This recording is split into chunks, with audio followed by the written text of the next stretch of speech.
মাননীয় স্পিকার,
মাননীয় chief whip কিছু বলবেন? গতকালকে আপনি এখানে সংসদে শুনেছেন যে চট্টগ্রামে আমাদের পানিতে ভেসে গেছে এবং সয়লাব চট্টগ্রাম একটা সমস্যা। মাননীয় প্রধানমন্ত্রী তাৎক্ষণিকভাবে সিদ্ধান্ত দিয়ে আমাদের মাননীয় প্রতিমন্ত্রী জনাব শাহ আলম সাহেবকে পাঠিয়েছিলেন। তিনি ওঠাকে বাস্তবতা দেখে এসছেন এবং কী কী মেজার নেওয়া যায় সেগুলো সিদ্ধান্ত নিয়ে এসছেন।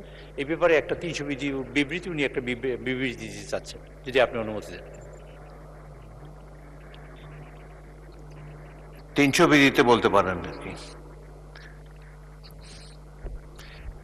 বেশি, খুব বেশি। ধন্যবাদ। ধন্যবাদ। এক পেজের বিবৃতি তো নাকি?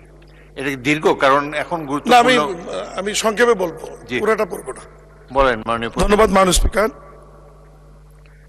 গতকাল মহান জাতীয় সংসদে চট্টগ্রাম মহানগর পানির উপর ভাসছে এরকম একটি বিষয় আসছিল এবং এটি সামাজিক যোগাযোগ মাধ্যমে ব্যাপক প্রচার হয়েছিল এবং এই বিষয়ে মাননীয় প্রধানমন্ত্রী তার প্রশ্ন উত্তরের সময় চট্টগ্রাম মহানগরবাসীর কাছে দুঃখ প্রকাশ করেছিল এবং গতকালই মাননীয় প্রধানমন্ত্রী এবং স্থানীয় সরকার মন্ত্রণালয়ের মাননীয় মন্ত্রী আমাকে নির্দেশনা দিয়েছিলেন যে চট্টগ্রাম গিয়ে সরজমিনে পরিদর্শন করে বিষয়টি কি হয়ে আছে বা কি করা যায় বিষয়টি দেখবার জন্য। আমি গতকালই চট্টগ্রামে গিয়েছিলাম। সেখানে সিটি কর্পোরেশন, চট্টগ্রাম উন্নয়ন কর্তৃপক্ষ, পানি উন্নয়ন বোর্ড সহ সবাইকে নিয়ে গতকাল এবং আজকে দুপুর পর্যন্ত আমি চট্টগ্রাম ঘুরেছি। মাননীয় স্পিকার, বিষয়টি সম্পূর্ণ ভিত্তিহীন, বানোয়িত, কাল্পনিক এবং 24 সালের ছবি প্রচার করে একটি অপপ্রচার চালানো হয়েছিল। তবে আমি মাঝে মাঝে রাস্তার মধ্যে নেমেছি, সাধারণ মানুষের সাথে কথা বলেছি। সাধারণ মানুষ এইটুকু বলেছে যে খবরে এবং সামাজিক যোগাযোগ মাধ্যমে নিউজে মাননীয় প্রধানমন্ত্রী যে চট্টগ্রাম নগরবাসীর কাছে দুঃখ প্রকাশ করেছেন, এই জন্য তারা খুব আনন্দিত হয়েছে, খুশি হয়েছে এবং মাননীয় প্রধানমন্ত্রী অত্যন্ত বড় মনের পরিচয় দিয়েছেন যে আমাদের একজন সংসদ সদস্য বা খবরের উপর ভিত্তি করেই উনি দুঃখ প্রকাশ করে ফেলেছেন এবং এটা নগরবাসী খুবই পজিটিভ নিয়েছে এবং নগরবাসী বলেছে যে আজ থেকে 1 বছর আগে, 2 বছর আগে যে পরিমাণ জলাবদ্ধতা হতো এখন সেটি নাই। চট্টগ্রাম নগরীতে টোটাল 57টি খাল রয়েছে মাননীয় স্পিকার। এর মধ্যে 36টি খাল চট্টগ্রাম উন্নয়ন কর্তৃপক্ষের মাধ্যমে 12,000 কোটি টাকা ব্যয়, ওখানে ইঞ্জিনিয়ারিং ব্রিগেড সেনাবাহিনীর তারা এটা বাস্তবায়ন করছে। এর মধ্যে 30টি খালের কাজ সম্পন্ন হয়েছে, 6টি খালের কাজ চলমান ছিল এবং এই যে 6টি খালের কাজ চলমান আছে, এই খালের কাজ করতে গিয়ে কিছু জায়গায় ব্যারিকেড বা বাঁধ নির্মাণ করা হয়েছিল। হঠাৎ অতিবৃষ্টির কারণে ওই বাঁধগুলির কারণে জলাবদ্ধতা তৈরি হয়েছিল এবং 220 মিলিমিটার বৃষ্টি হয়েছিল ওই দিন চট্টগ্রামে। ফলে প্রবর্তনা মোড় সহ কিছু জায়গায়, মাত্র 5টি জায়গায় আপনার জলজট তৈরি হয়েছিল, জলবদ্ধতা না, যে পানিটি 3-4 ঘন্টার মধ্যে আপনার সিটি কর্পোরেশন, চট্টগ্রাম উন্নয়ন কর্তৃপক্ষ এবং পানি উন্নয়ন বোর্ডের যৌথ কার্যক্রম পরিচালনার কারণে পানিটি নিষ্কাশন হয়েছে এবং আজকে চট্টগ্রামে কোনো পানি নাই।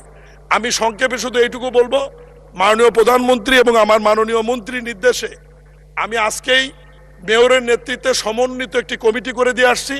এই কমিটি আগামীতে এ ধরনের কোনো ঘটনা ঘটলে তাৎক্ষণিক ব্যবস্থা নেবে এবং যে 6টি খালের কাজ চলমান ছিল ব্যারিকেড দিয়ে, সেই 6টি খালের কাজ আপাতত বন্ধ করে দিয়ে আগামী 5 দিনের মধ্যে সেনাবাহিনীর ওই সমস্ত ব্যারিকেড উঠিয়ে ফেলে পানির প্রবাহ সচল রাখার জন্য নির্দেশনা দেওয়া হয়েছে। এবং আগামী বর্ষা মৌসুমে আমরা এইটুকু নিশ্চয়তা দিতে পারি যে বড় ধরনের কোনো মহান আল্লাহর দিক থেকে যদি বৃষ্টিপাত বা জলোচ্ছ্বাস না হয় তাহলে চট্টগ্রাম মহানগরীতে জলবদ্ধতা হওয়ার কোনো সম্ভাবনা থাকবে না মাননীয় স্পিকার। এবং আমি এইটুকু আশ্বাস দিয়ে এবং ওখানকার মোটামুটি যে বিষয়টি মহান সংসদে আপনার মাধ্যমে উপস্থাপন করে 300 বিধিতে আমার বক্তব্য শেষ করছি। ধন্যবাদ মাননীয় স্পিকার। ধন্যবাদ মাননীয় প্রতিমন্ত্রী। মহামান্য রাষ্ট্রপতি ভাষণের উপরে আলোচনায় অংশগ্রহণের জন্য আমি আহ্বান জানাবো বিরোধী দলীয় উপনেতা জনাব সৈয়দ আব্দুল্লাহ মোহাম্মদ তাহের, কুমিল্লা 11। আপনার সময় 20 মিনিট।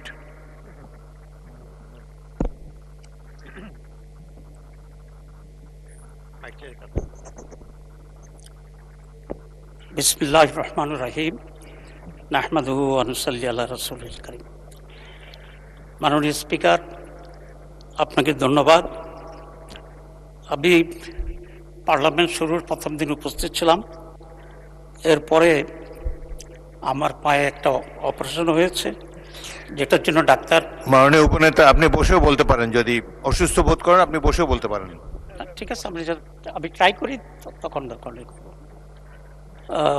সেই জন্য ফুল বেড রেস্ট দেওয়ার কারণে আমি অনেকটা হসপিটালে ছিলাম।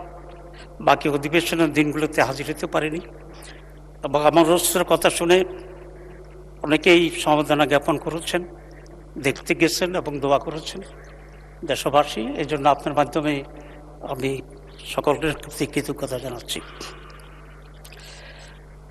মাননীয় স্পিকার, আজকে দীর্ঘ সময় ধরে আলোচনা শুনেছি এবং গত কয়েকদিনের আলোচনাও খানিকটা ফলো করার চেষ্টা করেছি হসপিটাল বেডে থেকেই।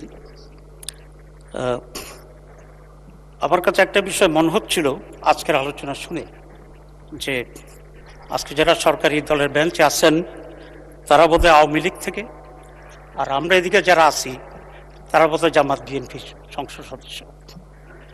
কারণ হচ্ছে, আওয়ামী লীগ যখন ক্ষমতায় ছিল, আমরা বিরোধী দলে ছিলাম, তখন আওয়ামী লীগ যে ভাষায়, যে ভঙ্গিতে, যে স্পিরিটে যে বিষয়ে জামাতের বিরুদ্ধে বলতো এবং কন্ডেম করত, ঠিক আজকে সরকারি দলের ওই সাইড থেকে একই ধরনের আচরণ আমরা লক্ষ্য করছি।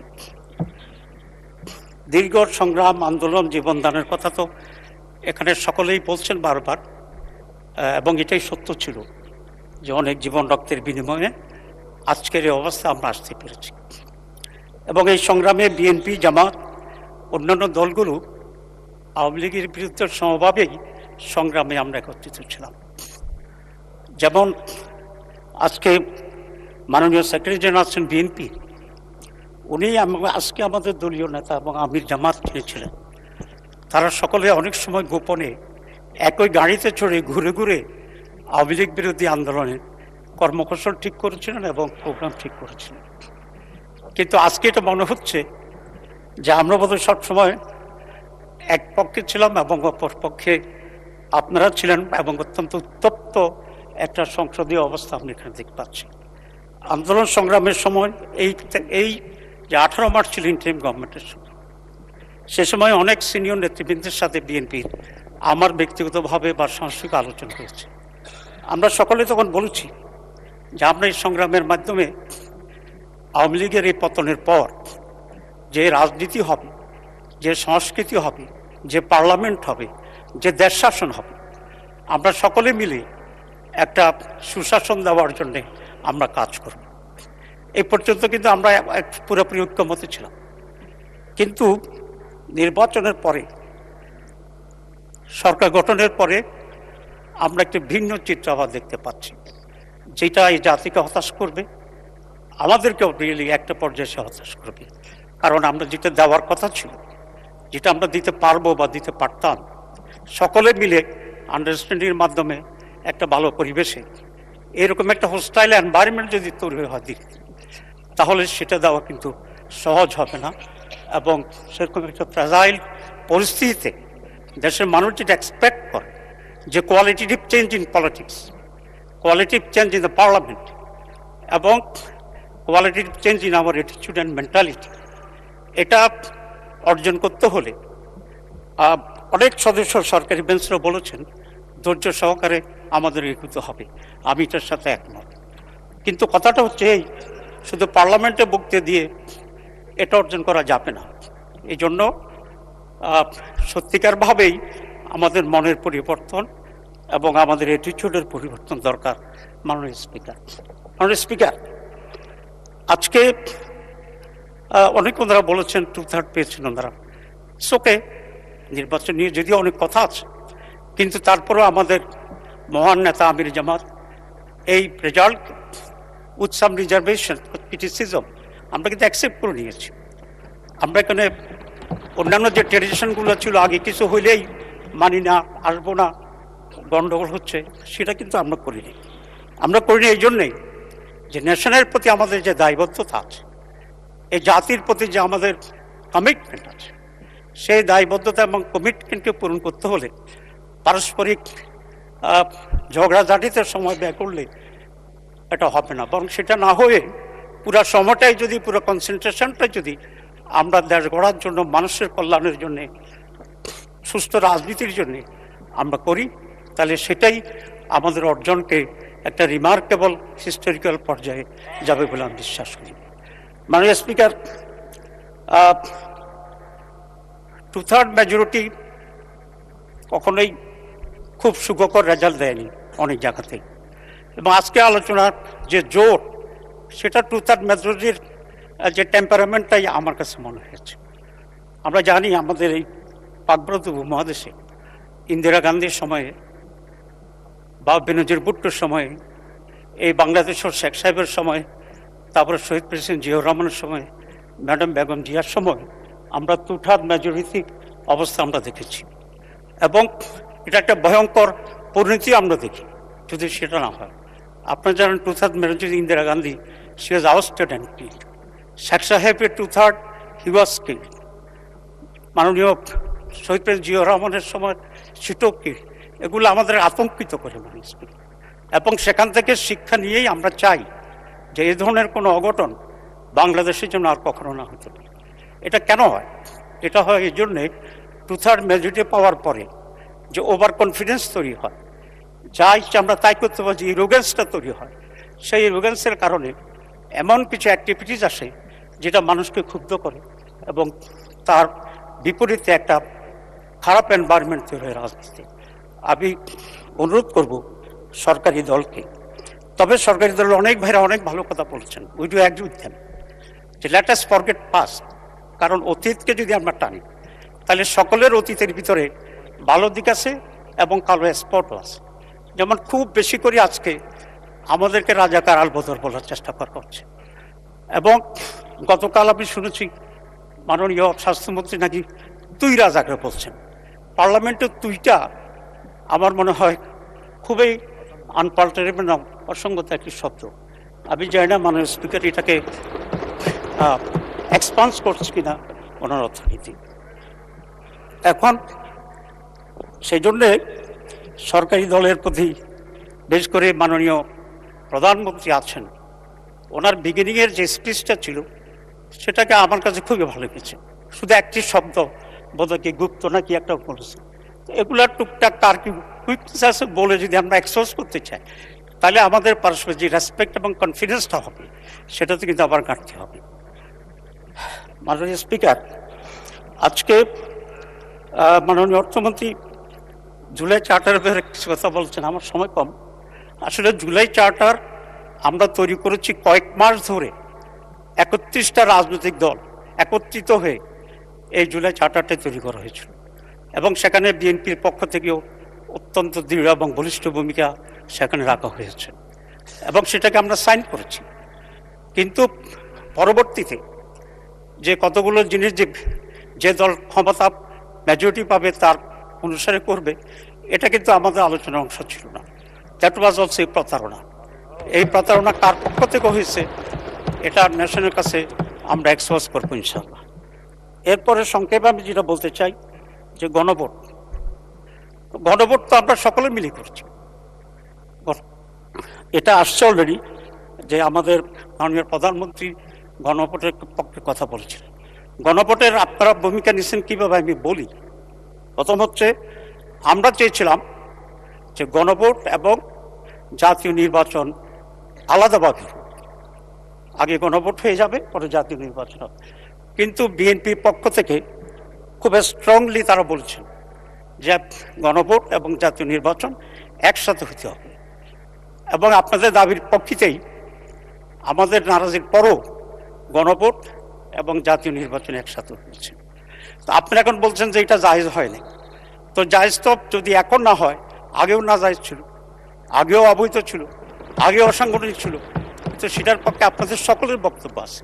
আমি পত্রিকায় কাটিং আছে পেশ করার সময় পাবো না।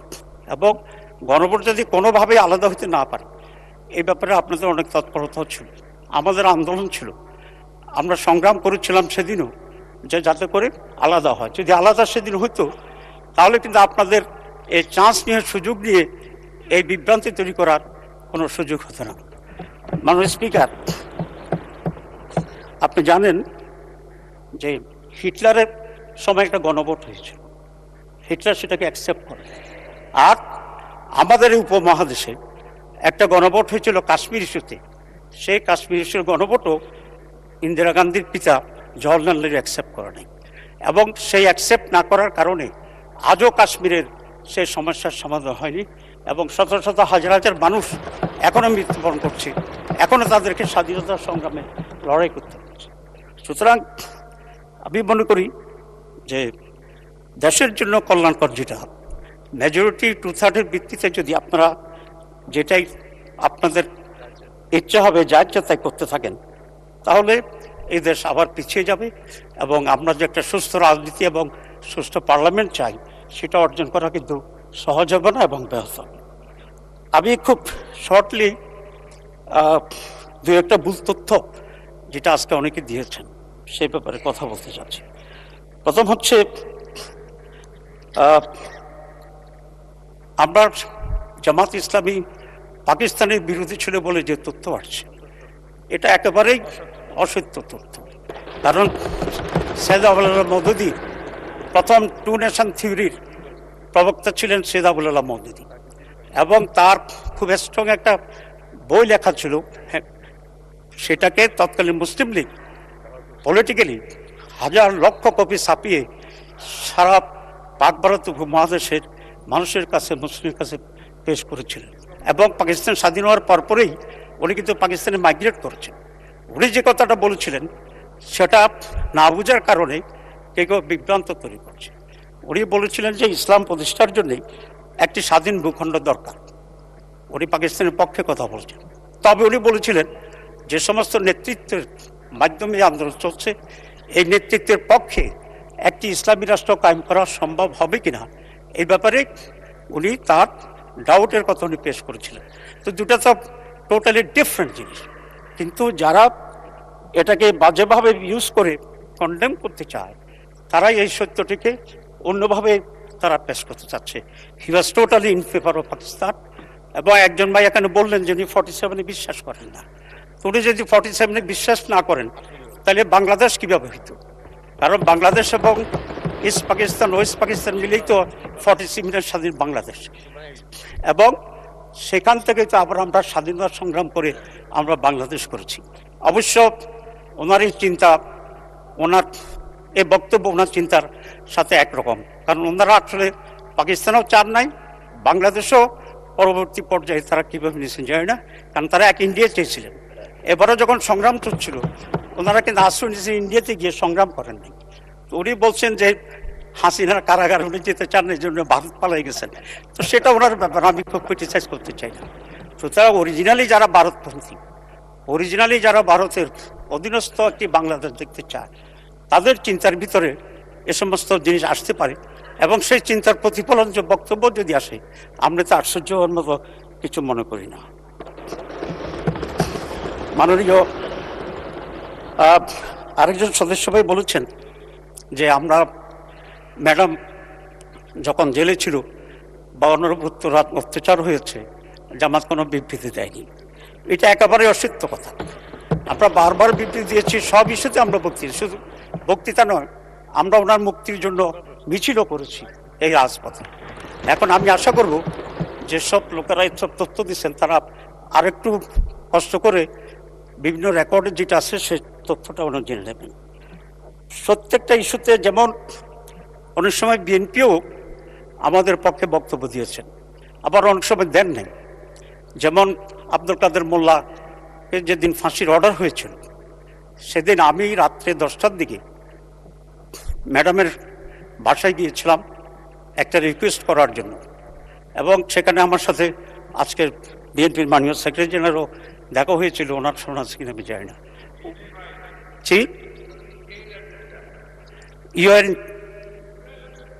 আপনি জেলে ছিলেন? না না, ওই দিন রাত্রে আপনার সাথে মোশাররফ ভাই আসছেন কিনা, কারণ আপনারা বিদেশি যে একজন লিডার আসছিল নেগোসিয়েট করতে, সেখান থেকে মিটিং করে ওনার বাসা আসছিলেন, আমি এর আগে ওখানে উপস্থিত ছিলাম। However that's nothing so important.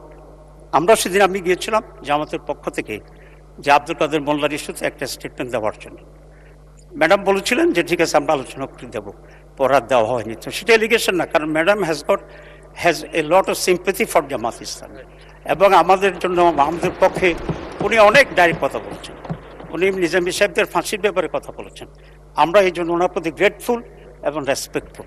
আমি একটা পার্টিকুলার ইস্যুতে শহীদের কথা বলছি, কারণ এটা আমরা তখনও চাই, এখনও চাই যে যেহেতু এখন আমরা ভিন্নভাবে নির্বাচন করেছি, আমরা তো নির্বাচন তো একসাথে করেছিলাম, সুতরাং যারা মেজরিটি পাবে তার সরকার আছে, আমরা মাইনরিটি আছি, আমরা বিরোধী দলে আছি, এতে তো কোনো সমস্যা নেই। কারণ দেশের পলিসির ব্যাপারে যদি আমাদের ডিফারেন্স থাকে সেখানে আমরা কন্ট্রাডিক্ট করব, কিন্তু দলে দলে আবার কন্ট্রাডিকশান আসা, এগুলো তো পরিবেশকে আমি মনে করি কনজেনিয়াল রাখবে না, এবং দেশ ক্ষতিগ্রস্ত হবে, আমরাও ক্ষতিগ্রস্ত বলে আমি এটা মনে করি। এরপরে খুব সহজে বলছি, আমাদের মাননীয় অর্থমন্ত্রী বলছেন যে কোনো দলের ব্যাংকও আছে। আসলে জামাত ইসলামীর এরকম কোনো ব্যাংক নেই। 1, 2, ইসলামী ব্যাংকে জামাতের আজকে আমরা যারা এমপি আছি এর ভিতরে কেউ জামাত ইসলামী ব্যাংকের কোনো ডিরেক্টর নাই। 3, ইসলামী ব্যাংকের আমাদের যারা এখানে আছে তাদের কোনো ঋণ অ্যাডজাস্টমেন্টও করে কন্ডিট হয় নাই, এবং এখানে আমরা সেরকম ঋণ শিডিউল আমরা করি। সেগুলো এসব তথ্যগুলো আমার মনে হয় মাননীয় অর্থমন্ত্রী একজন অত্যন্ত বিজ্ঞ সম্মানীয় মানুষ, উনি হয়তো শুনে বলেছেন। আমি আশা করব উনি যদি অর্থমন্ত্রী, উনি এখন রেকর্ডটা নিয়ে আগামী সংসদে যদি বলেন তাহলে আমি খুশি হব। এবং ইসলামী ব্যাংক কতিপয় সৎ উদ্যোগী মানুষের ফসল ছিল, এবং অল্প সময় ইসলামী ব্যাংক সারা এশিয়ার বেসরকারি খাতের 1 নম্বর ব্যাংক হয়েছে কয়েকবার। সুতরাং কোনো ভালো মানুষেরা যদি কোনো ব্যাংক তৈরি করে সারা আমাদের অর্থনীতিতে একটা ফ্লো দিতে পারেন, লাভবান করতে পারেন, এবং ইসলামী ব্যাংকের সফলতাটা এমন পর্যায়ে ছিল যেগুলো সুদী ব্যাংক এখনও আছে। অধিকাংশ ব্যাংকে একটা বক্স ইসলামী ব্যাংকিং সিস্টেমের কাউন্টার তৈরি করেছে। So that is the history of success. এটা আমাদের কোনো আপত্তি না যদি আপনি এটা বলেন যে ইসলামী ব্যাংকের পরিচালনার ক্ষেত্রে আমাদের ভূমিকা আছে, এটা আমরা করতে পারি, কারণ it gives a very positive result in banking sector. এখন এটার কারণটা কি? কারণ হচ্ছে জামাত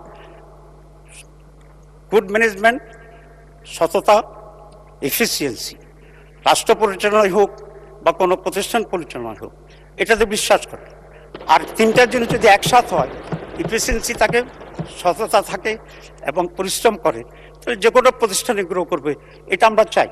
আজকে সরকারি দল এই 3টি বিষয়কে এনশিওর করে যদি বাংলাদেশকে উন্নতির দিকে নিয়ে যেতে পারেন, আমরা অবশ্যই ওয়েলকাম করবে, মানুষ ওয়েলকাম করবে এবং এটা সকলের জন্য কল্যাণ করা হবে। সুতরাং আমরা ওইদিকে অগ্রসর হই। রাজাকার আলবরেদের কথা বলছেন, this are very dead issue. কেন বলছি? আজকে এই যে আমরা এখানে বসে আছি, আমরা তোকে রাজাকার ছিলাম না, আমরা তোকে আলবদর ছিলাম না। We are the leadership in Jamaat Islam. যদি আপনি সেভাবে মুক্তিযুদ্ধের কথা বলেন, আমিও একজন শিশু মুক্তিযোদ্ধা। আমার বাড়ি বর্ডারে, বাড়ি একটু বড় ছিল। যারা মাইগ্রেট করতে ইন্ডিয়াতে, তারা প্রথমে এসে আমাদের উঠানে ইত্যাদি আশ্রয় নিত, আমাদেরকে কিছু নাস্তা খাওয়াতাম, আর সেনাবাহিনী টহল দিচ্ছে কিনা এটা পাহারা দিতাম। যখন সেনাবাহিনীরা টহল থেকে একটু দূরে থাকতো, আমরা ওদেরকে গাইড করতাম যে তারা যেন ইন্ডিয়া পার হয়ে যেতে পারে। তো সুতরাং ওইভাবে কেউ ওই দাবি করার কোনো কারণ নেই। আর কোন দলে নাই, শেখ সাহেবের আওয়ামী লীগ যেটা ছিল, যারা সোল দাবি করে, তারা মাওলানা নুরুল ইসলাম সাহেবকে মন্ত্রী করেছে না? তো মাওলানা নুরুল ইসলামের জীবনীতে আমরা জানি শেখ সাহেবেই এটাকে রিকনসাইল করে দিয়েছিলেন, যাদের শাস্তি দেওয়ার দিয়েছিলেন, যাদেরকে মুক্ত করার করে দিয়েছিলেন। শহীদ প্রেসিডেন্ট জিয়াউর রহমান এসে এটাকে আরও বেশি কনসিল করেছেন, কারণ ওনার যে মন্ত্রিসভা, সেই মন্ত্রিসভাতে শাহজিউর রহমান সাহেব ছিল। মাননীয় বিরোধী দলীয় উপনেতা, আপনার সময় শেষ। আপনি 2 মিনিটে কনক্লুড করে দেন, কারণ আজকে সিনিয়র নেতারা বক্তব্য রাখবেন, জি, আজান আছে। জি, 2 মিনিটে শেষ করেন দয়া করে। স্পিকার, 2 মিনিটে শেষ করছি। তো সুতরাং কথা তো অনেক বলতে হচ্ছে ওনাদের বক্তব্যের জবাব দেওয়ার জন্য। হ্যাঁ, তবে আমি শেষ করব, কথা আরো বলা যাবে যদি প্রয়োজন হয়। আপনি 2টা বিষয়ে মাননীয় প্রধানমন্ত্রী আপনার দৃষ্টি আকর্ষণ করতে চাই। 91 সালে জামাত ইসলামিক সহযোগিতায় বিএনপির সরকার গঠন করেছিল। আমাদেরকে মন্ত্রিত্ব দেওয়ার জন্য বলা হয়েছিল, কিন্তু আমরা সেটা গ্রহণ করিনি। অধ্যাপক গোলাম আজম সাহেব, ম্যাডাম, 2 জনের সাথে প্রফেসর গাউসের বাসভবনে মিটিংয়ে সেদিন করছিলাম, এবং সেখান থেকেই লিখিতভাবে বঙ্গভবনে গিয়ে আমাদের নেতৃবৃন্দ বিএনপিকে সমর্থন দেওয়ার কথা ছিল। কিছুদিনের ভিতরেই সমস্যা দেখা গেল ছাত্রদল এবং ছাত্র শিবিরের মাঝে। বিএল কলেজে আমাদের 2 জন ছেলেকে হত্যা করা হলো এবং উত্তেজনা তৈরি হলো। আমি মোশাররফ ভাইয়ের বাসায় গিয়েছিলাম, ওনার মনে নাও থাকতে পারে। ওনাকে আমি বলেছি, স্যার, সারা বাংলাদেশ তো আপনাদের দখলে, আপনারা ক্ষমতা, 2-1টা ক্যাম্পাস যদি বৈধভাবে অন্যরা থাকে, সেখানে জোর করে পিটাপিটি করে ওটাকে দখল করার কি এতই জরুরি আপনাদের জন্য? কিন্তু দেখা গেল যে সেটা অ্যাড্রেস করা হয় নাই। এ করতে করতে পরে 2 দলের ভিতরেই সম্পর্কের হানি ঘটল। 96 আমরা আলাদা ইলেকশন করলাম এবং পরিণতি আমরা সকলে জানি। এবার কিছুটা লক্ষণ দেখা যাচ্ছে, এবং এইরকম ঘটনা যদি ঘটতে থাকে, তাহলে এটা কোন দিকে পরিণতি নিয়ে যাবে সেটা আমরা আশঙ্কা করি। আমরা চাই এই সংসদ, এই সরকার, আমরা সকলে মিলে একটা সুস্থভাবে, সুস্থ ধারায় কন্টিনিউ করতে থাকি।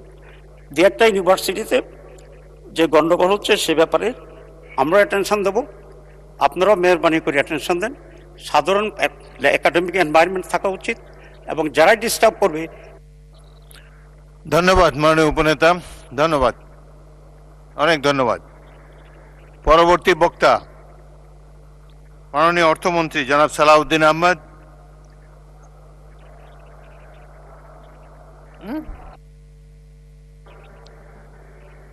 মাননীয় স্বরাষ্ট্রমন্ত্রী, আপনার পাশে অর্থমন্ত্রী বসাতো, আপনার সময় 30 মিনিট।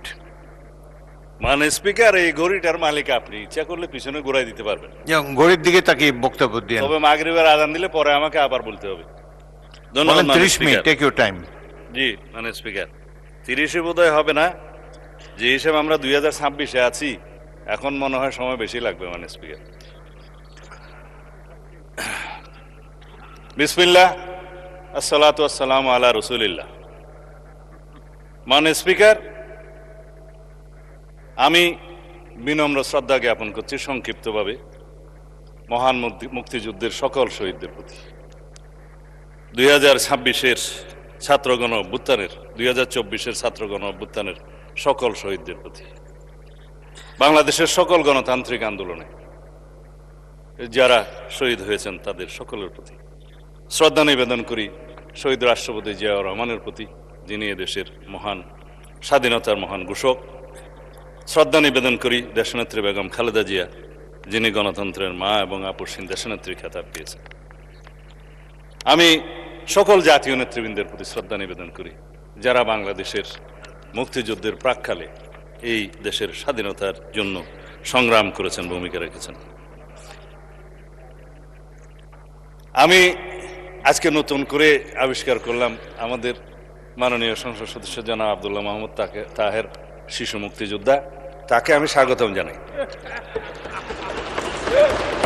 আমাদের সম্মানিত, আমি সবাইকে সম্মান প্রদর্শন করতে কসুর করি না মাননীয় স্পিকার। আমাদের মাননীয় বিরোধী দলীয় নেতা নিজেকে শহীদ পরিবারের সন্তান দাবি করেন, সেটা আমার ভালো লাগে। কয়েকজন মুক্তিযোদ্ধাও ওই পারে আছে। আজকে ইতিহাসের একটা ফয়সালা করে দেওয়ার মতো একটা বিষয় আমি মনে রেখেছি, যদি সময় পাই এটা নিয়ে আর কখনো বিতর্ক হওয়া ঠিক হবে না। মাননীয় স্পিকার, মহামান্য রাষ্ট্রপতির ভাষণের উপর যেহেতু বক্তৃতা রাখছি, ধন্যবাদ প্রস্তাবের উপরে, মহামান্য রাষ্ট্রপতিকে ইনস্টিটিউশনের প্রধান হিসেবে ধন্যবাদ এই জন্যই জানাই যে 2024-এর 5ই আগস্ট থেকে 8ই আগস্ট পর্যন্ত এই রাষ্ট্রে সরকারবিহীন অবস্থায় যে রাষ্ট্রের অভিভাবকের ভূমিকা পালন করেছেন, সেই জন্য সেই 5ই আগস্ট থেকে 8ই আগস্ট পর্যন্ত প্রধানমন্ত্রী তৎকালীন ফ্যাসিস্ট শেখ হাসিনা পালিয়ে গেছে, পার্লামেন্ট ডিজলভ হয়েছে, মন্ত্রিপরিষদ নাই, এবং 106 কনস্টিটিউশনের অ্যাডভাইজারি রোলের বিপরীতে প্রেসিডেন্ট অ্যাডভাইস চেয়েছেন সুপ্রিম কোর্টের কাছে, যার অনুবলে ইন্টারিম গভর্নমেন্ট সৃজন হয়েছে, কিন্তু কোনো টাইম লিমিট দেওয়া ছিল না। তারও একটা কারণ ছিল, চিফ জাস্টিস এবং অ্যাপিলেট ডিভিশন পদত্যাগ করেছে। সেই রকম একটা অবস্থায় এই রাষ্ট্রের অভিভাবকের ভূমিকা হিসেবে তাকে দায়িত্ব পালন করতে হয়েছে। সেই জন্য ধন্যবাদ জানাই। ভাষণের জন্য পরে দেব। আমাদের এখানে একজন মাননীয় সংসদ সদস্য আছেন, বিরোধী দলের চিফ হুইপ জনাব নাহিদ সহ আরো অনেকেই চিফ অ্যাডভাইজার ডক্টর ইউনূস সাহেবের নেতৃত্বে শপথ গ্রহণ করেছিলেন। রাষ্ট্রপতিকে তখন তারা স্বীকৃতি দিয়েছে মাননীয় স্পিকার। এখানে যখন বলে যে 2024-এর ইন্টারিম গভর্নমেন্ট, আমি আসলে কিছু কথা বললে হয়তো অনেকে অন্যভাবে নিবে। এই ইন্টারিম গভর্নমেন্টটা ছিল ভিতরে বাইরে দুই দলের সমর্থনে। তো এক দল ছিল যমুনার অভ্যন্তরে, আর একটা দল ছিল যমুনাকে কিনারে। তো মাননীয় স্পিকার, তখন তারা এখন বলতে পারে যে আগে কি সুন্দর দিন কাটাইতাম, এখন নাই। আমি এই ভাষায় বলতে চাচ্ছি না, আগে যা ভালো ছিল তা হঠাৎ করে এখন মন্দ হলো কিভাবে, এটা স্ববিরোধিতা। মাননীয় স্পিকার, এর বেশি বলতে চাই না। আমার নতুন দলের নতুন বন্ধুরা নতুন বন্দোবস্তের নতুন রাজনীতি করছে, পুরানো বন্দোবস্তের আদলে জুলাই যোদ্ধারা আওয়ামী যোদ্ধার সাথে সাক্ষাৎ মোলাকাত করতে যায় চট্টগ্রামে, আমি বলতে চাচ্ছি না, এটা আমার বলা ঠিকও না। সুতরাং বন্দোবস্ত নতুন হলে রীতিনীতি সুরত আদলও নতুন হতে হবে। এটা মানে স্পিকার, আমি অনুরোধ করব যাতে এগুলাতে কেউ মনে না করে আর কি। যাই হোক, সেই অন্তর্বর্তীকালীন সরকারের মেয়াদ তো একটা অনির্ধারিত না হলেও এটা নির্ধারণ জনগণ করে দিয়েছিল। কেউ কেউ নির্বাচন তখন চায় নাই, কিন্তু নির্বাচন আদায় করে নিতে হয়েছে মাননীয় স্পিকার। এখানে সেটা দেশের ইতিহাস সাক্ষী দেবে। তো সুতরাং ওই 4 দিনের সরকার, 4 দিনের দুনিয়া। তো এখন বলতে গেলে যে ও उम्र दराज मांग के लाए थे 4 दिन, 2 अर्जों में काट गए, 2 इंतजार में, তখন খতম হবে। তো এটা হচ্ছে শের, আমার কথা না। এখন আমি বাস্তবে আসার জন্য বলছি, আমরা একটা গণতান্ত্রিকভাবে নির্বাচিত সরকার, একটা ঐতিহাসিক নির্বাচন হয়েছে, সারা বিশ্ব স্বীকৃতি দিয়েছে। যারা ইলেকশন অবজারভার্স এসেছিলেন ইইউ সহ সমস্ত দুনিয়া থেকে, তারা সবাই বলেছে বাংলাদেশে একটা সুষ্ঠু শান্তিপূর্ণ নির্বাচন হয়েছে। গত পরশুদিন ইউর নির্বাচন পর্যবেক্ষণ মিশনের চূড়ান্ত প্রতিবেদন দাখিল হয়েছে, আমাদেরকেও দিয়েছে, মাননীয় বিরোধী দলীয় নেতার কাছেও দিয়েছেন। তো তারা বলেছেন নির্বাচন বিশ্বাসযোগ্য কোনো ইঞ্জিনিয়ারিং দেখা যায়নি। গতকালকের পত্রিকা 1টা 2টা 3টা, আমার কাছে আর বেশি পত্রিকা নাই, কিন্তু মাননীয় বিরোধী দলীয় নেতা এক জায়গায় শেকায়েত করেছেন যে হ্যাঁ, বিএনপি সংস্কারের বিষয়ে টালবাহানা করছে। তা আমি এখন পত্রিকাগুলো ফেলে দিলাম। তিনি আবার বলেছেন যে কোনো দলিল পত্র কাগজ ছাড়া, স্পেসিফিক কোনো কিছু ছাড়া যেন কথা না বলি, কয়েকদিন আগেও বলেছেন। আমি যা বলতে চেয়েছিলাম সেটা বলতে গেলে অনেক সময় লাগবে, বলতে পারছি না। তারপরেও বলি, মানে স্পিকার, এখানে তো ইতিহাস চর্চা অনেক হয়েছে, তো ইতিহাসের আকাশে তো অনেক তারা। বলেছেন 1947-এ মাওলানা মওদুদী সাহেব পাকিস্তানকে চেয়েছিলেন। এইটা মাননীয় স্পিকার আজকে এত বছর পরে, কত বছর হলো তো জানি না, এখন 47 থেকে 2000, তারপরে 25, বোধহয় 75 বছরের বেশি হয়ে গেল, 78 হয়ে গেছে। আজকে এই নতুন ইতিহাসটা আবিষ্কার করার জন্য আমি ধন্যবাদ জানাচ্ছি। এখন 1971 সালকে ভালো লাগে না সেটা আমরা বলতে চাই না, কেন ভালো লাগে না সেটা আমরা জানি, কিন্তু 72-এর সংবিধান, 71-এর ইতিহাস সবকিছুকে এখন স্বীকৃতি দিতে হচ্ছে। আমি বিরোধী দলীয় নেতৃবৃন্দকে অসংখ্য ধন্যবাদ জানাই যে আপনারা মুক্তিযোদ্ধাদের ধারণ করেছেন, নিজেরা মুক্তিযোদ্ধা দাবি করছেন এবং মুক্তিযুদ্ধের সেই ইতিহাসকে আপনারা স্বীকার করছেন। সেজন্য দালিলিকভাবে কথা বলি, জাতীয় মুক্তিযোদ্ধা কাউন্সিল বিল গত কয়েকদিন আগে পাশ হয়েছে। এটা ইতিহাস, রেকর্ড, এই পার্লামেন্টের এই লেজিসলেশন সাক্ষী দিবে। আমাদের সকল বিরোধী দলীয় নেতৃবৃন্দ বসা ছিলেন, নার পক্ষেও ভোট দেয় নাই, হার পক্ষেও ভোট দেয় নাই। এনসিপির বন্ধুরা হার পক্ষে ভোট দিয়েছে, সত্য কিনা বলতে পারে। এখানে কি লেখা আছে? সাব্যস্ত ঐতিহাসিকভাবে, এই আইনগতভাবে, উভয় পক্ষের স্বীকৃতিভাবে লেখা আছে, বাংলাদেশের মহান স্বাধীনতা অর্জনের লক্ষ্যে পাকিস্তানের বিরুদ্ধে যুদ্ধ লিপ্ত হইয়া হানাদার ও দখলদার পাকিস্তানি বাহিনী এবং তাহাদের এই দেশীয় সহযোগী রাজাকার আল বদর আল শামস, তৎকালীন মুসলিম লীগ, জামাত ইসলামী, নিজামে ইসলাম এবং দালাল ও শান্তি কমিটির বিরুদ্ধে মুক্তিযুদ্ধে সক্রিয় অংশগ্রহণ করিয়াছেন। এই সকল বেসামরিক নাগরিক উক্ত সময়ে যাহাদের বয়স সরকার কর্তৃক নির্ধারিত নিম্ন বয়সের সর্বনিম্ন বয়সের মধ্যে এবং সশস্ত্র বাহিনী, east Pakistan rifle, EPR, police বাহিনী, মুক্তি বাহিনী, প্রবাসী বাংলাদেশ সরকার ও উক্ত সরকার কর্তৃক স্বীকৃত অন্যান্য বাহিনী, নৌ কমান্ডো, কিলো ফোর্স, আনসার সদস্য এবং বাংলাদেশের নিম্ন বর্ণিত নারীগণ, নাগরিকগণ ও বীর মুক্তিযুদ্ধে অন্তর্ভুক্ত হইবেন।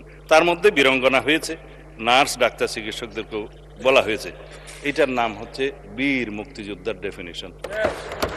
ইতিহাস সাব্যস্ত হয়ে গিয়েছে, সম্মত হয়েছে, এটা নিয়ে যেন আর কখনো বিতর্ক আমরা না করি জাতীয়ভাবে, এই অনুরোধ থাকলো।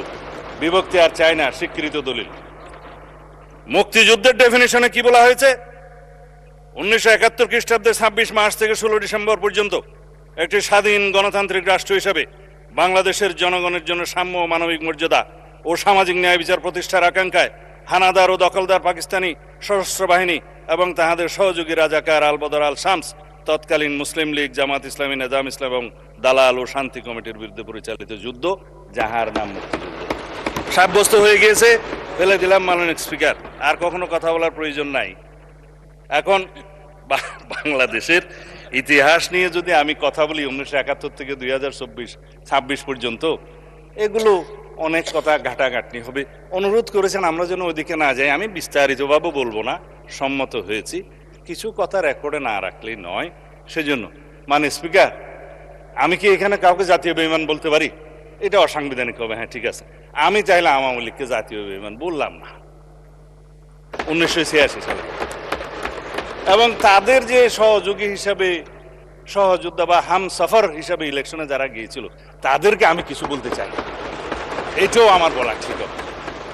এখন আসি মাননীয় স্পিকার, এই সংসদে কথা বলবো বলে ইমোশনাল একটু বক্তৃতা দেই। কতকাল অপেক্ষা করেছি। আমার ক্ষেত্রে সেটা 19 বছর, আপনার ক্ষেত্রে কত বছর জানেন? 19 বছরই হবে। মাঝখানে এই সময়গুলোর মধ্যে কত পানি গড়িয়ে গেছে মানে স্পিকার, কত সংগ্রাম, কত ত্যাগ, কত রক্তদান, গুম খুন।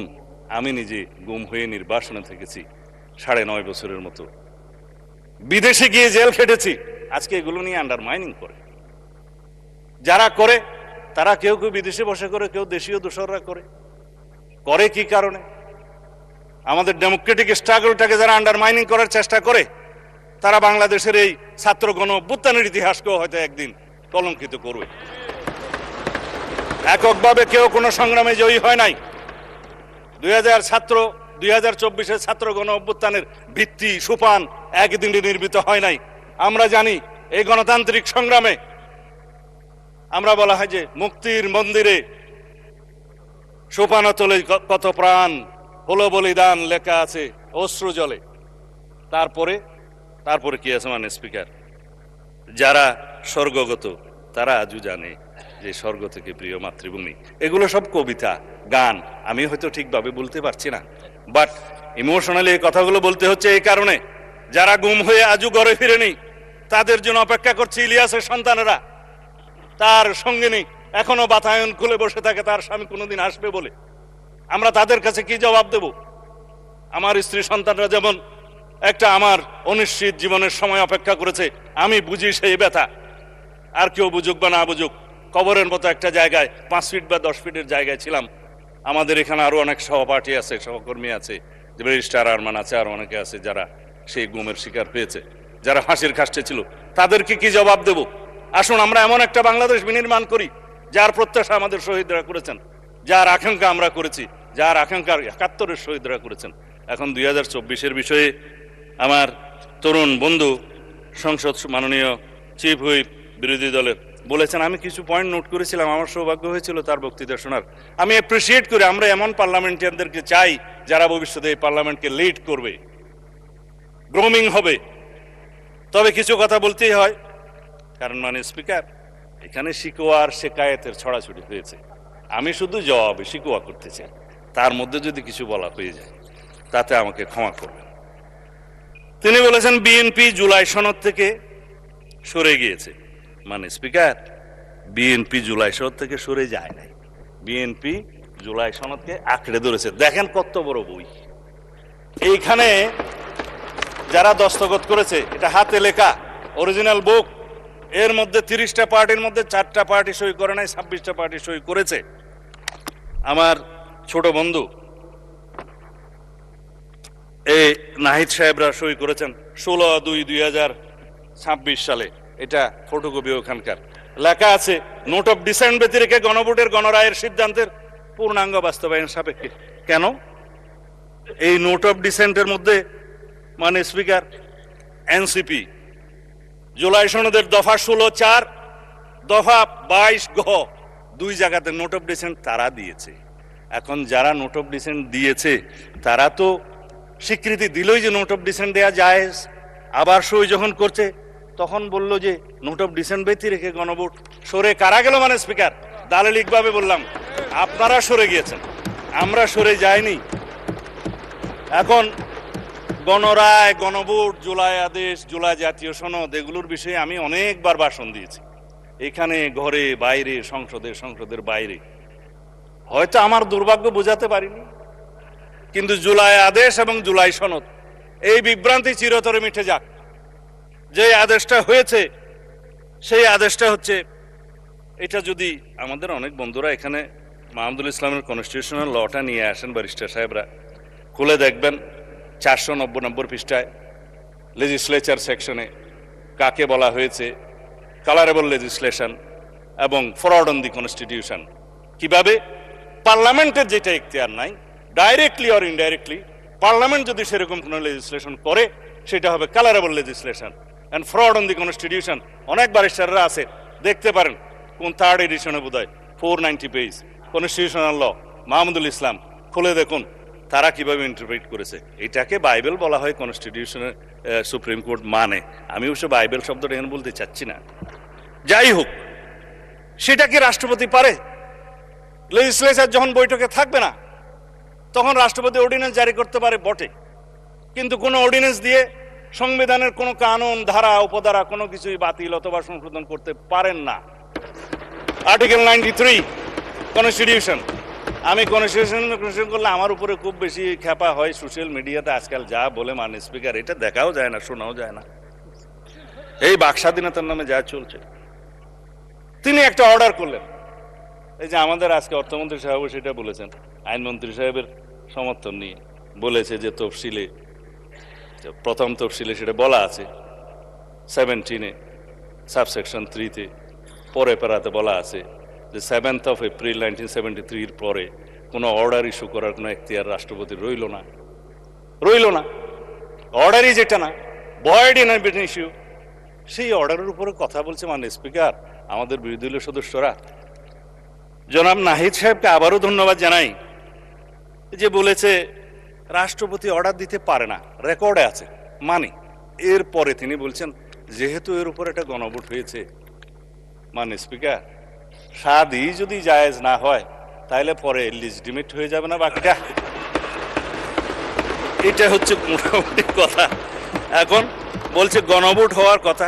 হ্যাঁ, আমাদের মাননীয় সংসদ সদস্য জুনায়েদ সাকি সাহেব, আরো অনেকে এখানে যারা ঐক্যমত্য কমিশনের মধ্যে, জাতীয় ঐক্যমত্য কমিশনের মধ্যে কাজ করেছেন, সদস্য ছিলেন, বিভিন্ন পার্টিকে প্রতিনিধিত্ব ছিলেন, শাহাদত সাহেব, সেলিম সাহেব আছেন, আমাদের মাননীয় সদস্য তাহের সাহেব আছেন, আরো অনেকে আছেন।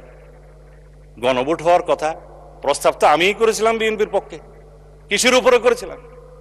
জুলাই জাতীয় সনদের যখন আপনারা আইনগত ভিত্তি চাচ্ছেন যে এটার একটা আইনগত ভিত্তি রচনা করার দরকার, আমরা বললাম যে ঠিক আছে, সার্বভৌম জনগণের কাছে যাই, তারা এই জুলাই সনদের পক্ষে আছে কিনা আমরা জেনে নেই। একটা রেফারেন্ডাম হতে পারে, রেফারেন্ডামের জন্য একটা অধ্যাদেশ হবে, হলো, সম্মত হলো। জুলাই জাতীয় সনদের উপরে গণভোট তো আমরা মানেই মাননীয় স্পিকার। জনগণ ভোট দিয়েছে, আমার নেতারা বলেছে যে গণভোটের পক্ষে হ্যাঁ বলুন, বলেছে। কারণ এই জুলাই জাতীয় সনদ স্বাক্ষরিত হওয়ার পরে হঠাৎ করে একটা নাজিল করলো যে জুলাই জাতীয় সনদ উইদিন ব্র্যাকেট সংবিধান সংস্কার আদেশ নামে একটা জিনিস, না বাস্তবায়ন আদেশ 2025 11 নভেম্বর সম্ভবত, কোথায় গেল বইটা, যাই হোক। এখন হ্যাঁ, এইটা হচ্ছে 13 নভেম্বর 2025। এইটা নাজিল হলো মাননীয় স্পিকার, কেউ বলেও নাই, সম্মতও হয় নাই, আলোচনাও হয় নাই। তো সেই জন্যই আমি রাষ্ট্রপতিকে জিজ্ঞেস করছিলাম, মাননীয় রাষ্ট্রপতি এই আদেশ কি আপনি জারি করতে পারেন? তার উপর অনেকে ট্রল করেছে, তিনি বলেছেন যে আমি তো পারি না, আমাকে পারাচ্ছে, সেই জন্য অনেক ট্রল হয়েছে তো তাই। এখন কথা হলো যিনি ইস্যু করছেন তিনি কেন ইস্যু করলেন, সেই প্রশ্ন তাকে করেছে। এবং এই আদেশের পরে যেই গণভোট অধ্যাদেশটা দেয়া হলো, সেই গণভোট অধ্যাদেশ, আমরা তো গণভোটের জন্য অধ্যাদেশটা মানি, কিন্তু গণভোটের অধ্যাদেশের মধ্যে কি কখনো মাননীয় স্পিকার এইরকম তফসিল দিতে পারে জুলাই জাতীয় সনদের? এই 48টা তফসিল এখানে দেয়া আছে, দিয়ে নোট অফ ডিসেন্টের কোনো পোর্শন এখানে রাখা হয় নাই। It is also a fraudulent ordinance, যে 30টা প্রভিশন আউট অফ 48। এখানে বলা হচ্ছে মাননীয় স্পিকার 4টা প্রশ্ন দেয়া হলো, সেই প্রশ্নগুলো 3 নম্বর সেকশনে আছে। সেই প্রশ্নগুলোর মধ্যে 3.5টা জুলাই সনদের সাথে সামঞ্জস্য আছে, আধাটা প্রশ্ন নাই। সেই আধাটা প্রশ্ন হচ্ছে ওই অবৈধ জুলাই আদেশের উপর ভিত্তি করে। এখন যেটা প্রথম থেকেই অবৈধ, ভয়েড ইন এবিনিশিউ, এবং সেই জিনিসটার উপরে কোনো রকম সম্মতি ছিল না, রাজনৈতিক সমঝোতা ছিল না, জুলাই জাতীয় সনদের যে স্বাক্ষরিত দলিল তার সাথে কোনো মিল ছিল না, এবং সেই এরকম একটা আদেশ কিভাবে অন্তর্বর্তীকালীন সরকার করতে পারে মাননীয় স্পিকার? এবং সেই প্রেসিডেন্টের কি ক্ষমতা আছে? আমরা তো জুলাই জাতীয় সনদ বাস্তবায়নের জন্য যে নোট অফ ডিসেন্টের অংশ দিয়েছে, সেই মতে আমাদের নির্বাচনী ইশতেহার আমরা উল্লেখ করেছি প্রত্যেকটা দফা, আমার সাথে নির্বাচনী ইশতেহার আছে, এবং প্রত্যেকটা দফা যেখানে নোট অফ ডিসেন্ট আছে নির্বাচনী ইশতেহার উল্লেখ করতে যাই আমাদের 3 পাতা বৃদ্ধি পেয়েছে সেটার বহর। তারপরে জনগণের কাছে আমরা গিয়েছি, সেই ম্যানিফেস্টোর উপর আমাদেরকে 51% ভোট দিয়েছে। সংখ্যার দিক থেকে 213টা না 14 জন আমরা এখানে সংসদ সদস্য আছি মাননীয় স্পিকার। এখন সেটা কথা বলছে একটু আগে মাননীয় সদস্য জনাব তাহের সাহেব যে 2/3 মেজরিটির পরিণতি আমরা জানি। মাননীয় স্পিকার, 2/3 মেজরিটি না হলে 1979 সালে পঞ্চম সংশোধনী হতো না, বাকশাল বিলুপ্ত হতো না, বহুদলীয় গণতন্ত্র প্রতিষ্ঠা হতো না, এবং জুডিশিয়ারি ইন্ডিপেন্ডেন্স কায়েম হতো না, আর্টিকেল 96 আসতো না, সুপ্রিম জুডিশিয়াল কাউন্সিল আসতো না, এই দেশে মুক্ত গণমাধ্যম আসতো না, এগুলো কিছুই আসতো না। এবং 2/3 মেজরিটি না হলে শেষ পর্যন্ত আমরা আজকে এইখানে যে এসছি জনগণের জন্য প্রত্যাশা পূরণ করার জন্য, আমরা হয়তো সেই সংবিধান সংশোধনী করতে পারতাম না। আমরা অ্যাপ্রোচ করেছি প্রথম দিকের ভাষণে on behalf of the leader of the house that আসুন আমরা একটা সংবিধান সংশোধনী বিশেষ কমিটি করি, রুলস অফ প্রসিডিউরের 266 অনুসারে। ওখানে টার্মস অফ রেফারেন্স থাকবে, আমরা আলোচনা করব। এখানে জুলাই জাতীয় সনদ সহ under the sun anything we can discuss there. এবং আমরা একটা let us have a constitution for the future generation. আমরা এখানে আলোচনা করব, কম্প্রোমাইজ করব, আলাপ আলোচনার ভিত্তিতে, সমঝোতার ভিত্তিতে আমরা সেই কনস্টিটিউশনটা গ্রহণ করব। তারা বললেন সংস্কার পরিষদ করতে হবে। আপনারা যদি সংশোধনীকে সংস্কার মনে করে মনে মনে খুশি হতে পারেন, অসুবিধা কি? আসুন ওখানে আলোচনা করি। আপনারা গতকালকে আইনমন্ত্রী সাহেব প্রস্তাব করেছেন যে আমরা সংবিধান সংশোধনী কোন কমিটি করতে চাই, আমরা 12 জনের নাম ঠিক করেছি, আপনারা দয়া করে 5 জনের নাম দেন। আপনারা বললেন যে আমরা এখনো সিদ্ধান্ত নেই, পরে জানাবো। তো জাতি শুনলো যে আমরা চাচ্ছি, আপনারা চাচ্ছেন না। যাই হোক, এখনো সময় আছে, চাইতে পারেন। নেভারদিলেস বলা হচ্ছে সংবিধান সংস্কার পরিষদ কেন করা হচ্ছে না। মাননীয় স্পিকার, অনেক কাগজ আমি দালিলিকভাবে দেখাতে পারি, দেখানো ঠিক হবে কিনা জানি না। এই হচ্ছে একটা ইন্টেনশনাল অর্ডার 19/1/2026 আইন উপদেষ্টা সাহেব সই করছে আইন মন্ত্রণালয়ে, যে ব্লু কালারের এই সংবিধান সংস্কার পরিষদের শপথ ফরমের নমুনা হবে। কি এখতিয়ার আছে? সংবিধানের তফসিলে আর্টিকেল অনুসারে 148 মনে হয় যে তফসিলগুলো 3য় তফসিলে আছে, ফর্মগুলো। হ্যাঁ, আমি বললাম, বললে রিপিট করেন না, 148 ঠিকই আছে। এখন অন্তত জনগণ বিশ্বাস করে এই যে ব্লু পেপারে আইন উপদেষ্টা সাহেব সই করে দিলেন যে ব্লু পেপারে এই সংবিধান সংস্কার পরিষদের শপথ ফর্ম হবে। কোথায় পেয়েছে? পদে পদে তারা সংবিধান ভায়োলেশন করেছে। এর উপর ভিত্তি করে ফাইল ইনিশিয়েট হয়েছে আরো আগে। তখন তো মাননীয় স্পিকার গণভোট হয় নাই। 19 জানুয়ারিতে 2026 কি গণভোট হয়েছে? যে গণভোটের অনুবলে যে সব জায়েজ করতে যাচ্ছে, কিন্তু বিফোর দ্যাট ডকুমেন্টারি কথা বলছি। তারপরে এই সংসদ সচিবালয় থেকে 16/2 তারিখে নির্বাচন কমিশনে চিঠি দেয়া হলো যে আপনারা তৈরি থাকেন, মাননীয় প্রধান নির্বাচন কমিশনার 2টা করে শপথ আপনাকে পড়াইতে হবে। কোথায় পেল মাননীয় স্পিকার? এই ক্ষেত্রে নির্বাচন কমিশনের একটাই ফল্ট, তারা এই চিঠির অনুবলে এসে রেডি হয়ে গেছে যে আমরা 2টা শপথ নেব। আমরা বললাম যে না, আমরা এখনো এই কনস্টিটিউশনের ভিতরে আছি, যদি সংশোধন হয়ে সংস্কার পরিষদ গঠন হয় তখনকার বিষয় তখন দেখা যাবে, আমরা আপাতত এমপি হিসেবে শপথ নেই। আমার বিরোধী দলের বন্ধুরা 2টা শপথ নিছে, তাইলে প্রথম শপথের কি হবে? এমপি হিসেবে শপথেরটা সেটা কানুন বলবে। সুপ্রিম কোর্টে যে রিট দাখিল করা হয়েছে সেইখানকার অবজারভেশন কি আছে সেটা তখন তারা বলবে। তা আমি এখন ওই যে জবাবে শিকুয়া করতে করতে তো আমার আসল আলোচনায় যেতেই পারি না মাননীয় স্পিকার। তা এখন আপনাকে আমি সময় দেওয়ার জন্য অনুরোধ করতে পারবো না। সুতরাং আমি আসি যে সংবিধান সংশোধনের ক্ষেত্রে যে কমিটির প্রস্তাব আমরা করলাম, সেখানে যে আপনারা এখনো সম্মতি দিলেন না, তাহলে কি আমরা পঞ্চদশ সংশোধনী নিয়ে এই সংসদে চলবো, এই দেশ চালাবো? পঞ্চদশ সংশোধনী যেখানে 55টা দফা আছে, সেই দফার মাত্র 6টা দফা মাননীয় হাইকোর্ট ডিলিট করে দিয়েছেন বা নন কনস্টিটিউশনাল ঘোষণা করেছেন, নন অ্যাস্ট করে দিয়েছেন। তার মধ্যে বলা যায় আপনার 7A and B যেটা বলা হয় যে ফ্রড অন দি কনস্টিটিউশন, যেটা কালারেবল রেজিস্ট্রেশন হয়েছে, এখতিয়ারে নাই, ভবিষ্যৎ পার্লামেন্টের এখতিয়ার তারা করব করে, সেটা করেছে। তারপরে আর্টিকেল 58 এ ওইটা ক 2 পরিচ্ছেদ যেটা আছে আর কি, আপনার তত্ত্বাবধায়ক সরকার বিলোপ করেছিল, সেটাকে আনকনস্টিটিউশনাল ঘোষণা করেছে। 44 সাবসেকশন 2 করেছে, যেটা জুডিশিয়ারির ব্যাপার, আপনার হাইকোর্ট ডিভিশনের একটা এখতিয়ারকে লোয়ার লেভেলে ডিস্ট্রিক্ট কোর্ট লেভেলে নিতে চেয়েছিল, সেটা তাদের ভালো লাগে না, যেহেতু কনস্টিটিউশনাল কোর্ট হচ্ছে হাইকোর্ট, আর ওগুলো হচ্ছে যে court by law, created by law, সেই জন্য করেছেন। তারপরে আর কি হলো, গণভোটের 142টা তারা অবৈধ ঘোষণা করেছিল 15th অ্যামেন্ডমেন্টে, সেটাকে তারা আনকনস্টিটিউশনাল ঘোষণা করলো। এই 5টা 6টা বাদে বাকি 55-এর সবকিছু তো রয়ে গেছে মাননীয় স্পিকার। হ্যাঁ, সবাই ঠিকই বলে যে ওখানে একজনের ছবি ওঠানোর কথা, আপনারা ওঠাচ্ছেন না কেন? যদি আপনারা সংবিধান সংশোধনে রাজি না হন, তাহলে তো ছবি লাগাতে হবে। আপনারা কি সেটা চান? আমরা চাই মহান আল্লাহর উপর আস্থা এবং বিশ্বাস আমরা ধারণ করি, প্রিয়াম্বলে সংবিধানের মূলনীতি এবং রাষ্ট্র পরিচালনার মূলনীতি আর্টিকেল 8-এ, সেটা যদি আমরা সংবিধান সংশোধন না করি, তাহলে তো ধারণ করতে পারবো না মাননীয় স্পিকার। এগুলো জনগণ জানুক, সেই জন্য আমি এখন আহ্বান জানাচ্ছি, আপনারা নিশ্চয়ই জানেন আমরা একটা সোভারেইন, ইন্ডিপেন্ডেন্ট এবং ইউনিটারিস রিপাবলিক। এই রিপাবলিকের মানি আসছে হলো রেস পাবলিকা থেকে, এটা জনগণের সম্পত্তি, রেস মানি জিনিস।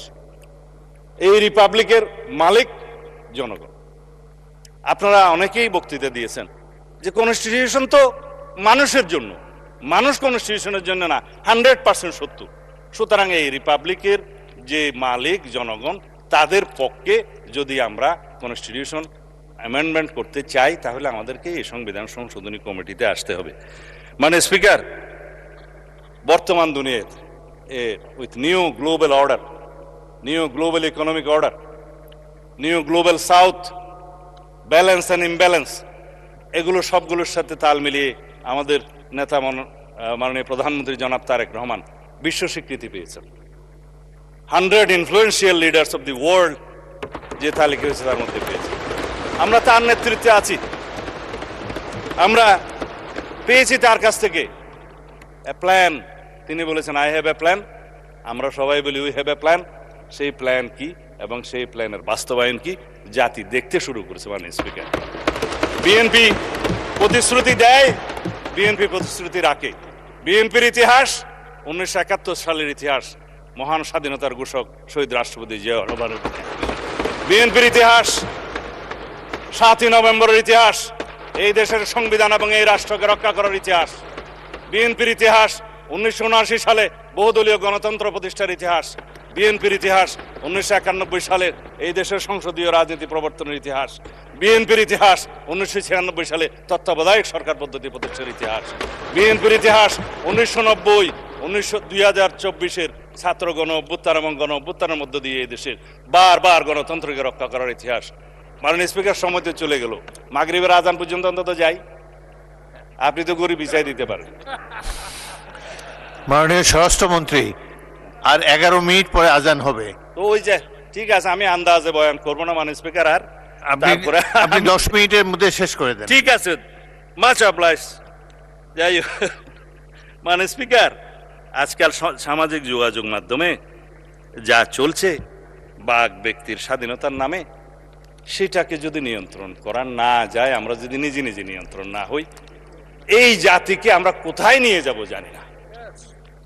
কিছু আছে বিদেশে, কিছু আছে দেশে, কিছু আছে ঘরে। এখানে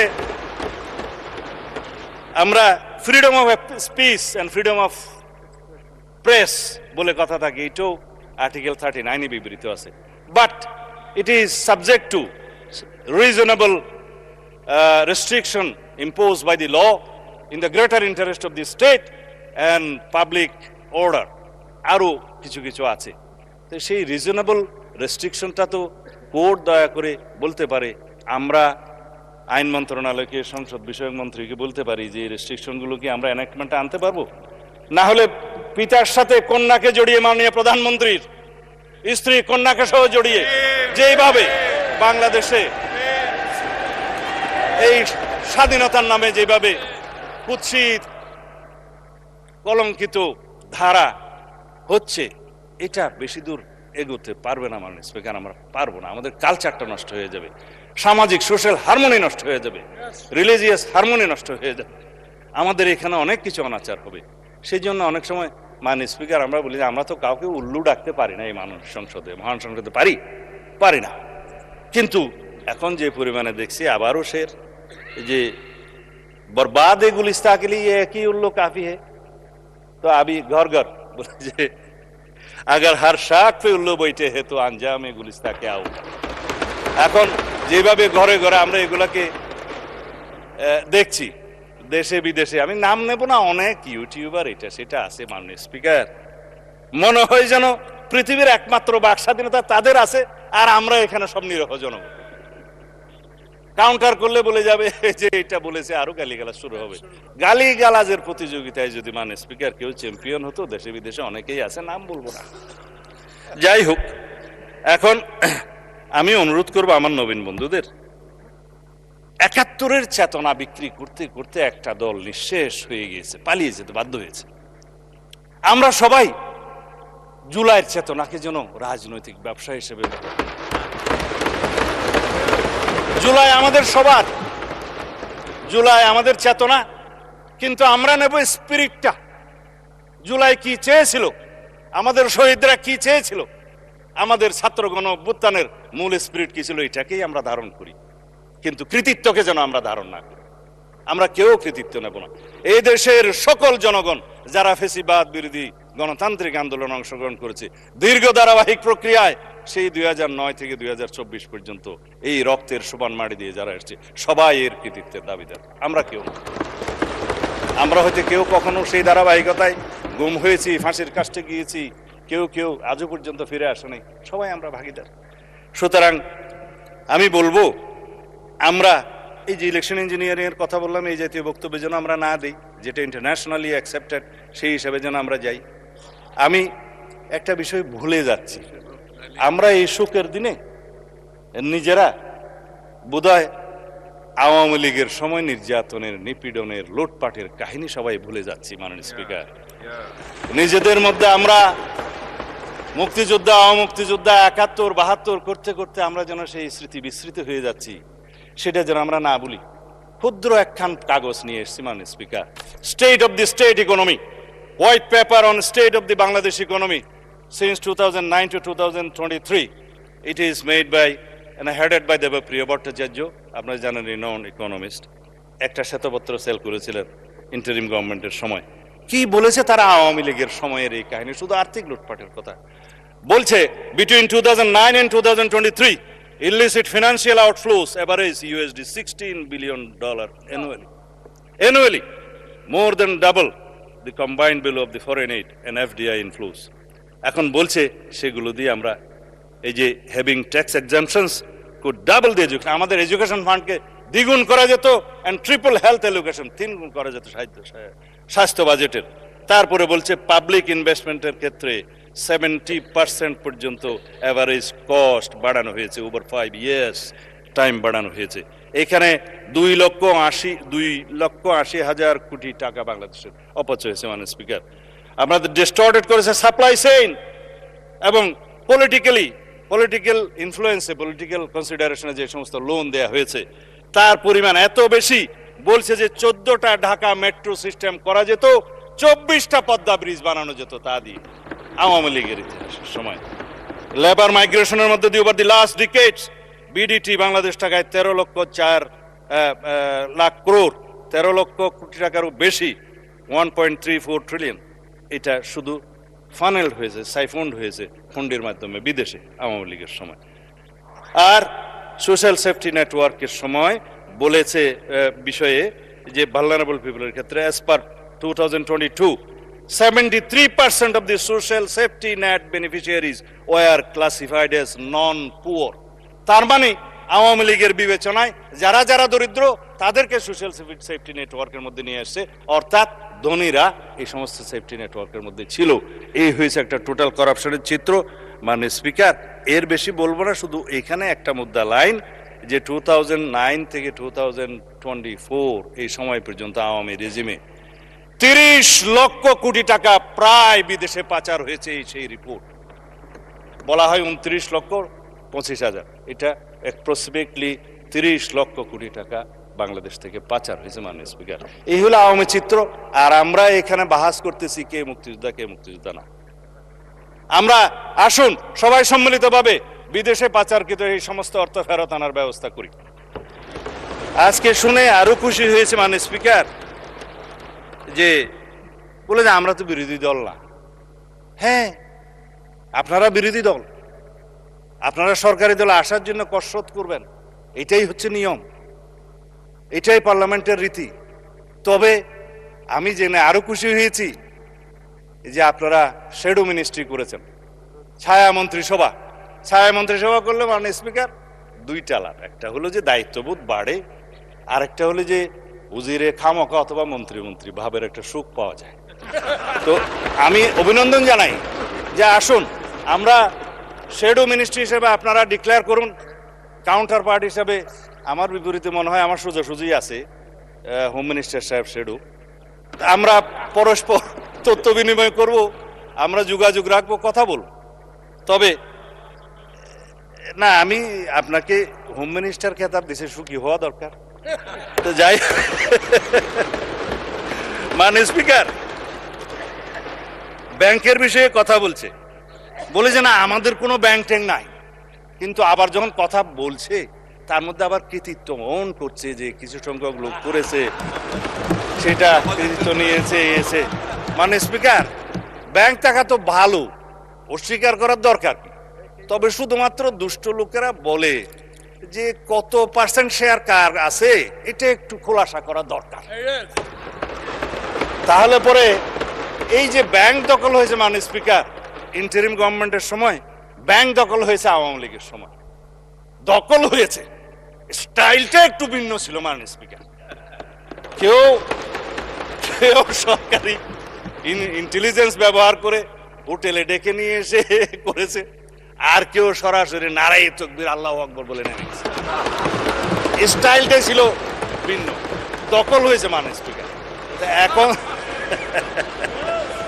আমি চাই না মাননীয় মন্ত্রী শেষ করেন।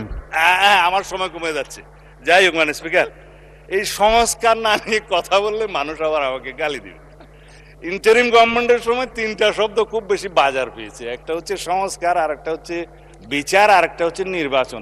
তবে নির্বাচনটা বলেছে যে সংস্কার এবং বিচার সমাপ্ত হওয়ার পরে যদি কোনো সময় হলেও হতে পারে, এইভাবে ছিল নির্বাচনের বিষয়টা। তো সংস্কারের জন্য শ্বেত শুভ্র কেশের আমার কিছু বড় ভাই বুদ্ধিজীবী বিদেশ থেকে অবসরণ হয়েছিল, নাম যেহেতু এখানে উপস্থিত নেই নিতে পারবো না মাননীয় স্পিকার। তারা মাথায় টুপি ভর্তি করে অলৌকিক কিছু সংস্কার নিয়ে দেশে অবতরণ করলে পরে আমরা সংস্কার কমিশনে আলাপ আলোচনা করতে করতে করতে করতে এই জুলাই জাতীয় সনদটা এই পর্যন্ত প্রণয়ন হয়েছে। এখানে একটা বিষয় উঠে এসছে, মনে হয় মাননীয় সদস্য তাহের সাহেবের বক্তৃতার মধ্যে, যে নোট অফ ডিসেন্ট দেওয়ার কথা তো ছিল না সম্মতভাবে। এখানে জুনায়েদ সাহেব বক্তৃতা দিয়েছিলেন, যখন 70 অনুচ্ছেদের বিষয়টা প্রথম ডিসাইডেড হয় ঐকমত্য কমিশনের, জাতীয় ঐকমত্য কমিশনের প্রথম দিকের সবাই, তখন সবাই নোট অফ ডিসেন্ট সহ এইভাবে ঐকমত্য হলেন যে 2টা বিষয়ে সবাই একমত। তবে বিএনপি সহ কয়টা দল আরো মনে করে সংবিধান সংশোধনী এবং জাতীয় নিরাপত্তার বিষয়টি এই 70 অনুচ্ছেদের ভিতরে থাকতে হবে। সেই দিন থেকে ডিসাইড হলো নোট অফ ডিসেন্ট সহকারে জুলাই জাতীয় সনদ প্রণীত হবে, এবং নোট অফ ডিসেন্ট সহকারে আপনারা স্বাক্ষর করেছেন, এখানে স্বাক্ষর আছে বড় বড় হাতের স্বাক্ষর, আমরাও স্বাক্ষর করেছি। আসুন সেই জুলাই সনদকে বাস্তবায়ন করি।